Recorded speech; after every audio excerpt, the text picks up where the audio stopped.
শবে কদর পাওয়ার সহজ উপায় কি? শবে কদরের রাত যেহেতু একেবারেই চূড়ান্তভাবে ফিক্সড কোনো রাত নয়, সেজন্য শবে কদর পাওয়ার উপায় হলো রমজানের শেষ দশকের প্রত্যেকটা রাতে ইবাদত করা। প্রত্যেকটা রাতে ইবাদত করার যদি সুযোগ না হয়, তাহলে কমপক্ষে বেজোড় রাতগুলোতে ইবাদত করা। নবী সাল্লাল্লাহু আলাইহি ওয়াসাল্লাম বলেছেন, তাহাররাউ লাইলাতুল কদরি ফিল বিদরি মিনাল আশরিল আওয়াখিরি মিন রমাদান। রমজানের শেষ দশকের বেজোড় রাতগুলোতে তোমরা কদর তালাশ করবে।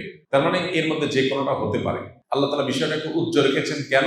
হাফেজ ইবনে হাজার আসকারী রাহমাতুল্লাহ আলাইহি বিশ্ববিখ্যাত হাদিস ব্যাখ্যাতা, হাদিস বেত্তা, তিনি সহিহ বুখারীর বিখ্যাত ব্যাখ্যা গ্রন্থ ফাথুল বারীতে লিখেছেন যে আল্লাহ রাব্বুল আলামিন লাইলাতুল কদর নির্দিষ্ট একটা রাতকে ফিক্সড করে না দিয়ে, এই যে শেষ দশক আবার বেজোড় রাতগুলোর মধ্যে সম্ভাবনা বেশি, এটা করেছেন যাতে করে আমরা বেশ কয়েকটা রাত ধরে ইবাদত করতে পারি। এখন মনে হতে পারে এটা তো আমাদের কষ্ট হচ্ছে, আমাদের জন্য বোঝা হলো, ফিক্সড হলো তো আমাদের জন্য সহজ হয়ে যেত।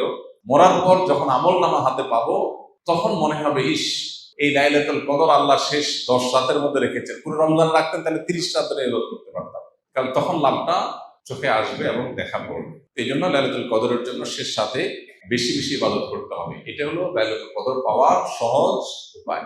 আরেকটা